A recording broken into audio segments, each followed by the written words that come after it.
2024 has been a fantastic year, I would say, for content creators who are looking to pick up gear to be able to create content and run their businesses or just get little accessories that make their life a little bit better when doing this hobby or job, or just this, they have the talent for it and they're looking for those things that are going to elevate what they're doing to the next level.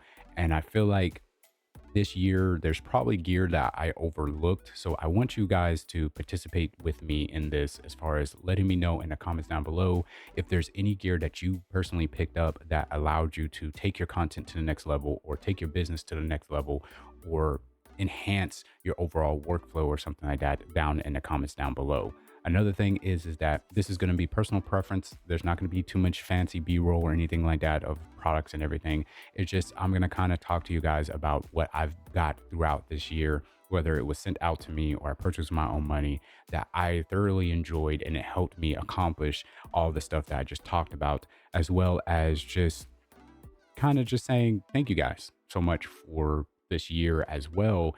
Being able to get channel memberships, we're like 50 hours as far as like watch time away from turning on ads. So imagine at the beginning of the year we'll probably hit that at some point, and it's just, it's crazy to me. So I just want to say from the bottom of my heart, sincerely, thank you. Another thing is that this is going to be personal preference. Some of the products and companies that I talk about today, you might not like, or you might have a disdain for them like I do. But I do want to go ahead and say that some of these products, even though I don't like them so much, and even though like the companies are overcharging and stuff like that, it's still allowing me to accomplish the type of content creation that I want to do. But I do want to warn you guys that some of these products are overpriced coming from these companies, and I've talked about them extensively here on the channel. So just keep that in mind when you're looking at these products to possibly pick up. I will leave an Amazon storefront page down in the description. And it's going to be Amazon affiliate links, of course, but it's going to be pretty much for my YouTube studio setup. It's not going to be too much for streaming, because the only thing that I got from my streaming side was like the G502, I would say X, the new version of the G502, as well as the Beacon mic and the Beacon Studio. I've talked about both of those in previous videos. I do think the Beacon mic, once I nailed it down through the help of Jack and others who've come through my community over on Kick, and listening back to my Kick past streams and stuff, I finally nailed it down to a sound that I kind of like. I still don't like listening to it through the headphone jack. It still does seem a little bit artificially as far as like the sound and stuff goes. I'm not thoroughly happy with it, but at this point, I already have it set up. I wouldn't really use it anywhere else, and I paid money for it. And you know, the capability of, if I decide to travel in the future and I want to do voiceovers and stuff like that, I don't have to bring an audio interface, all that stuff. And since my wife lives in Hawaii, or is from Hawaii, and we're thinking about moving to another state and stuff like that, and just the implications, like unfortunately it's like the only really device out there that would be sensible to use in that fashion. So that's why I'm going to hang on to it pretty much. It's just possible foreseeable future stuff that might happen. And the Beacon Mix Create is the only version of their audio interface kind of thing that I would use as far as like control sub mixes and stuff. There's no reason to get the other one, in my personal opinion. But the Beacon Mix Crate is definitely overpriced, just like the microphone is, and just like the Beacon Studio is, that's I'm using right now for the Comica VM30. Like it's too many, it's just overpriced products, but they are a smoother as far as workflow, and not dealing with the Elgato Wavelink software that I was using with the Elgato Wave XLR, because I've had that program crash on me while I'm recording, or any other issues that I've had with it. It's just, it's nice not to have those issues anymore. But the issues that do come up with the Beacon stuff, it's a little bit annoying, but it's less annoying. But knowing how much I spent for this stuff, that's the problem that I have mostly. But yeah, it gets the job done, gets a little smoother workflow than what I had previously. But at the end of the day, I can't tell you how to spend your money. You're going to spend it any way you want anyways. So that's the only upgrades I would say to the streaming stuff. One of the big components for my content creation over here for my YouTube studio desk is going to be this newer overhead rig that has my overhead camera, and you can't really see them because they're off the camera a little bit, but you probably can see this one over here. This is the Godox panel lights that I talked about. They're similar to the Elgato key lights or whatever, but these are way better in my personal opinion. No software, no issues or anything like that. I've had these for years. You have a little puck that you can use to turn them off and turn them on. They're fantastic. Again, I can't sing the praises of them enough. I've gotten one, like I've said before, multiple times for a friend of mine, one light for like 90 bucks or 99 bucks, something like that. It's crazy value for what it does. They have smaller ones if you don't want the big ones, just like the Elgato has the smaller ones, and they're going to be coming in at a competitive price, I would say, versus the Elgato ones. And like I said, you don't have to have them integrated with software. You're not stuck to just using Stream Deck stuff. You have physical buttons. If not, you have an app on your phone anyways to control them. And then if you want to go even further, you can go and get other Elgato, Godox products or whatever to get into their ecosystem for the app. But my personal opinion, I use the newer lights or wherever. I like them a little bit better. Yes, newer has panel lights that are similar to this, but I already have these, so there's no reason for me to pick them up. But the app is very intuitive. I really like it. I've talked about the CB100C. Yes, this is the messed up one where with the fan noise I talked about before, but I still use it. I never really in here with this thing off anyways anymore. So it's not too much of a problem, but it is kind of annoying to hear it, that issue that I talked about in that video. But I do have their one that they sent out for replacement for both of those lights, the CB200C. That thing, it's a monster. It's a beast. It's on a professional level. It's way overkill for an office or something like this. Built out of metal, heavy, robust industry standard, I would say, for a small business that's going to start doing photography or videography or something like that. That's where you would start. This thing was almost $400 when they sent it out. And now I think it's barely 300 and something, I think. So there's other lights out there. There's obviously more professional lights that you can get that are like 500, 600 at starting asking price, and you can get up to like $1,000 for lights and stuff. But I think for small business owners who are going to do photography, videography, and stuff like that, having that light, putting a big softbox on it, that's what I use for my B-roll and stuff like that. Just get one of these big softboxes that I have at home, hook that up to a tripod or like a light stand or whatever, and record in here or go out in my living room or wherever and use it there. I never turn that thing on 100%. It's just so bright. It's fantastic. It has RGB, green and magenta shift coloring and all that stuff. Like, it's just, the app is very fantastic. Once you boot it up, it takes a while to connect to all the lights, but once it's connected, never lost signal, never had a problem or issue adjusting lights and everything. Just fantastic from the software as far as the app goes, and these lights, I can't recommend them enough. Even if you don't want to get the 100 CB100C because it might be too expensive for you, or you don't want to run into issues similar to me, they even have a 60 a CB60C, and it has the same capabilities of all these, but the wattages and the lumens and all that stuff change. So just look at the description or wherever of the lights and everything. Again, they will all be in the Amazon store and link page down in the description. So with all those fantastic stuff out the way, the soft boxes I will leave them down there too, but I got them like years ago now, but they're fantastic. They're from Sellens. I love them. Other than that, I would say my experience with Newer this year was fantastic with dealing with that in the customer service.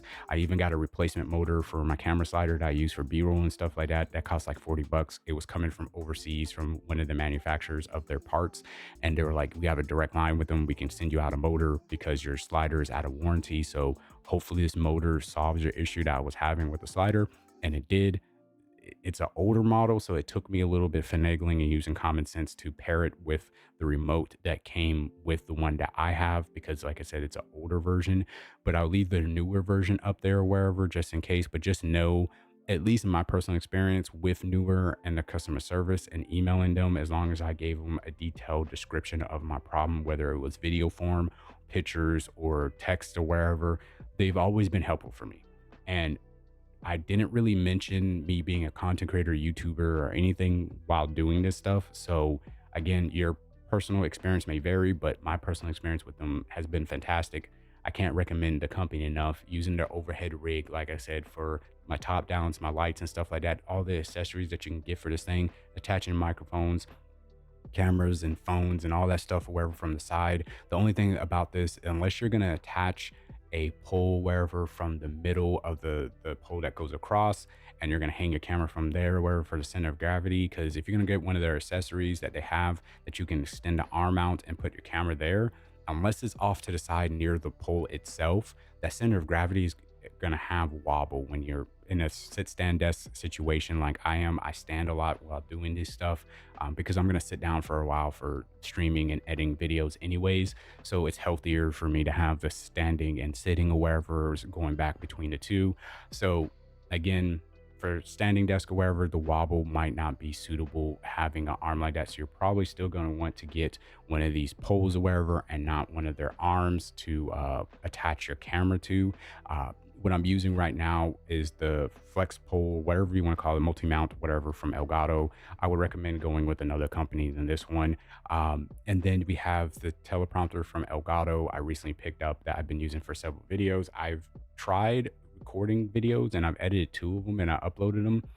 But I feel like if I release those videos, or at least one of them, which is a better, I would say, version of one I've recorded in the past, then people will have a problem because, for one, it's Elgato, and my opinions and stuff are kind of nitpicky. But it overall, the device is really good. I just don't like their software integration with this teleprompter, because we only have Twitch chat and it's still in beta. There's no YouTube integration. There's no multi-streaming integration and nothing like that. You don't get field monitor stuff like this. When I have up here, I'll leave it with the stuff, but this is the field world monitor. It's like 120 bucks. It has false colors, histograms, all that stuff to make sure that your shot looks good. There's none of that stuff that you can get within the software from Elgato. And it's like, if you're gonna say that people can use their cameras with this and ultra wide lenses and ND filters and all that stuff, in order to do that, you have to use this universal shroud. You can't use the stuff that comes with it, because the ND filters and the glow mist filters and all that stuff, and if you have an ultra wide lens and stuff, they didn't think it through the manufacturing process. This is kind of like an afterthought. Like, a content creator was like, just use the open back and then put the shroud over, and now you can use ultra wide lenses and all the accessories that you attach to a lens. And it's like, half of these problems and issues you would have found in the manufacturing process if you would have took the time to fucking do your job. But overall, it's decent for what it does. It allows me to see different angles and see top down, see this angle that you're looking at right now, and be able to use a plugin from Nutty to be able to see when I'm recording my voice levels, computer information or whatever from OBS and everything like that. It's a fantastic, like, device if people are going to implement those kind of customizations or wherever from third party stuff into it. But using it for scripts and all that stuff, like, yeah, if you write a script, it's going to be decent, it's going to be good. But that Twitch chat integration and all the other stuff that you can do with it, they're all just gimmicky. It's like boiling down to, how is somebody going to use this while doing camera work and everything? And unfortunately, there's not a bigger size. I would have loved this to be bigger, as far as like wider and bigger information. My wife even said, is this screen going to do it for you, because it's so small?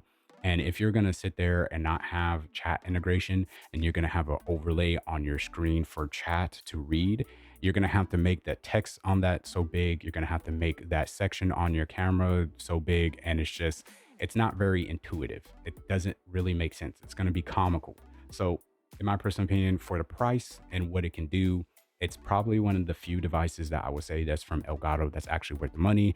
But at the same time, just know that's one of the things there's gonna be a lot of drawbacks, especially if you're trying to get into camera work. Speaking of cameras, the camera that I'm using right now is the Sony ZV-E10 Mark II with the Sigma 16 millimeter lens with a glow mist ND filter on top of it. And I love this combo. I think it's a fantastic camera. I love using it with wide angle lenses. I've picked up the Yongnuo 11 millimeter lens. Love that thing. And I picked up the 11 to 18 millimeter f2.8. And I don't know how to say this company's name or wherever, but I'll have all this stuff linked down below. But what I would say, if you wanted zoom lenses, this one's perfectly great, I would say, for indoors and stuff like that. People who reviewed this lens only really talked about it from a photographer standpoint, like you're taking professional stuff. But just for videography and stuff like that, this is going to work perfectly fine. As long as you know what you're doing with your camera and your field monitor and all that stuff, this is going to be great. You could use it. Yes, as a 2.8. It's not going to be as good as like a 1.4 or a 1.8 with the other lenses that I mentioned. You're not going to really get that much of a blurry background. But for top down or even just talking head videos, you don't really care about I would say, the blurriness. You just want that range of being able to, zoom in and zoom out. This one paired with the Sigma 18 to 50 you know what I'm saying, roughly being around a little bit more expensive than this, but roughly being around a reasonable price, and both of them being 2.8. I think both of those zoom lenses would be perfectly fine for the average content creator. And I would use the 18 to 50 for top down zoom, and then this one for talking head, obviously. And I think it would be good to go. Unless you want the blurry background, then you can go with the 11 millimeter f 1.8 from Yongnu, which is under $300, or even their 16-1, which is under $300. Both of them are f 1.8. Or you can go with the tried and true Sigma 16 millimeter f 1.4. It's up to you, but I would just recommend getting glow mist, or which either is a white mist or black mist diffusion or whatever, to add a little bit of a glow or soft glow to lights and to your face and everything. I think it's fantastic. That's why I like using it. That's why my footage looks blurry, as I was told multiple times, and it doesn't look as sharp as other angles and everything. And it's because I have an ND filter with the stuff on it, because that's like that's my personal preference. That's the way I like to shoot.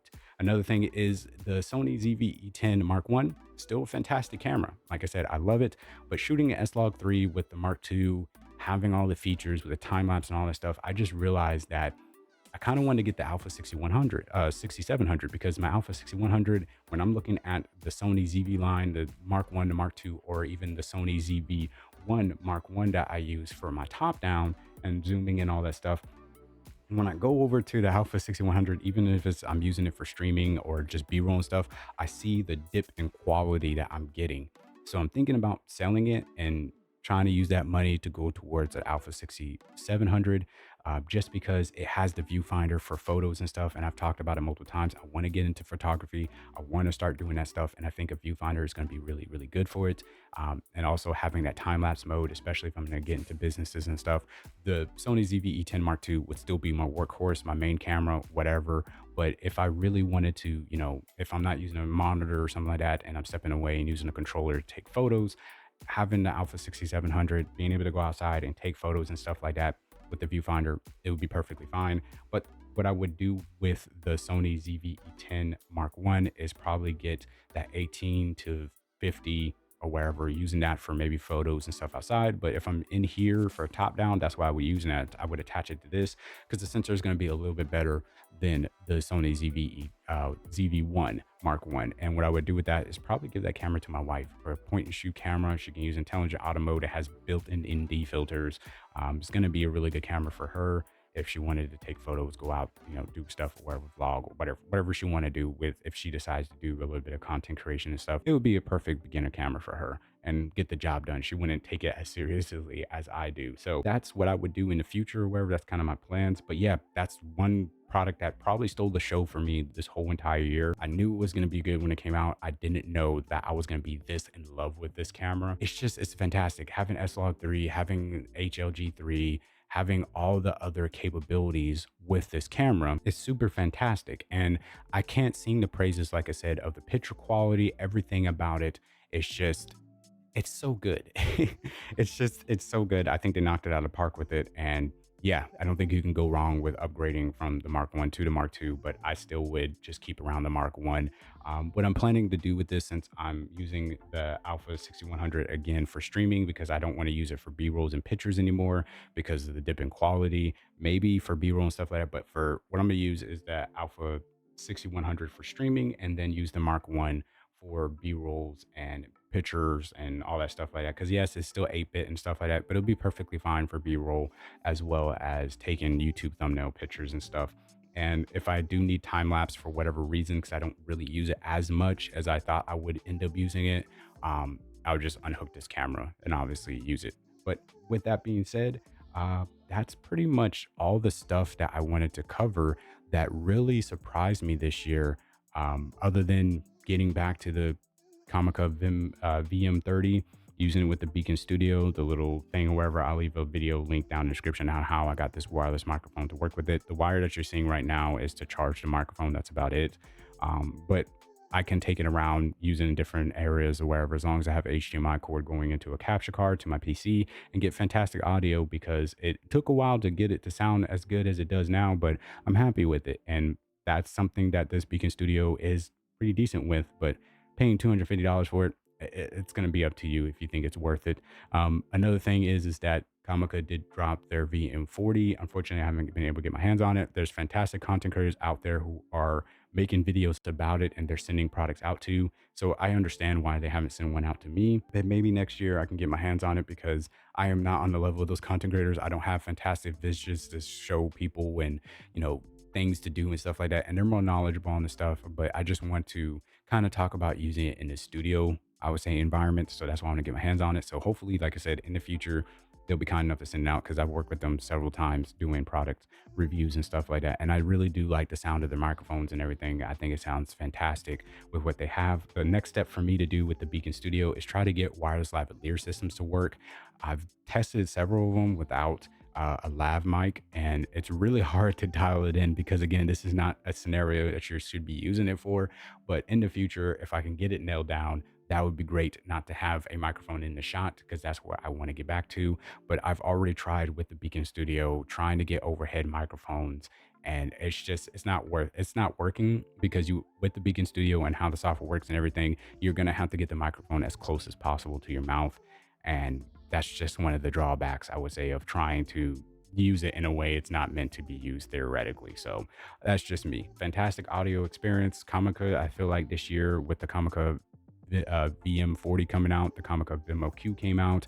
Like these products they're fantastic. I think they really started to step up their game with what they're offering to the community when it comes to stuff. I know Ulanzi did a couple of releases when it came to RGB, cob lights, small lights, and stuff like that. They got inflatable lights now that are somewhat affordable. I think if I remember correctly, this year they also released their fog machine and stuff like that. I've tried to reach out and work with Ulanzi, no avail, no kind of feedback or anything. But I think, again, for what the company does and the light that I covered this year, and then I think at the beginning of the year, and then like a week or two later, they released a updated model that allowed you to have USB Type C charging capability and RGB lighting and all that stuff. Like they kind of flew under radar, I think, for a lot of people who are content creators who are looking for stuff because they're more known for their tripods and other accessories and everything. But I think they're stepping up their game this year, and maybe in 2025 we can see a lot more from them. But I think that's another company that did really well this year as far as like the products that are available. So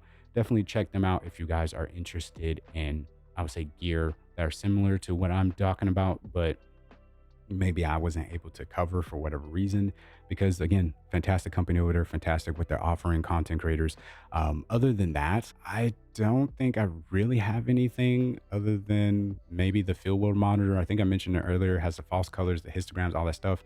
It's like 120 bucks or something like that on Amazon. I have the links, like I said, below.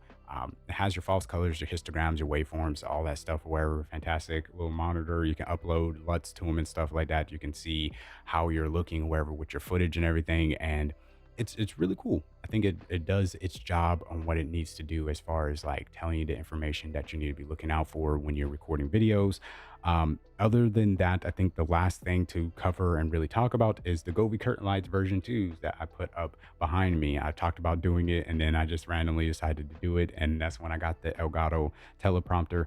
And it took me a while to set up. I didn't record a time lapse because it was going to take a long while. And that file size and 4K, 10-bit, all that stuff, 422, like it would have been forever trying to edit that stuff. And I just didn't want to really turn it into a video because there's fantastic videos done by way better content creators on how to set it up and the different automations and scenes and all that stuff that you get.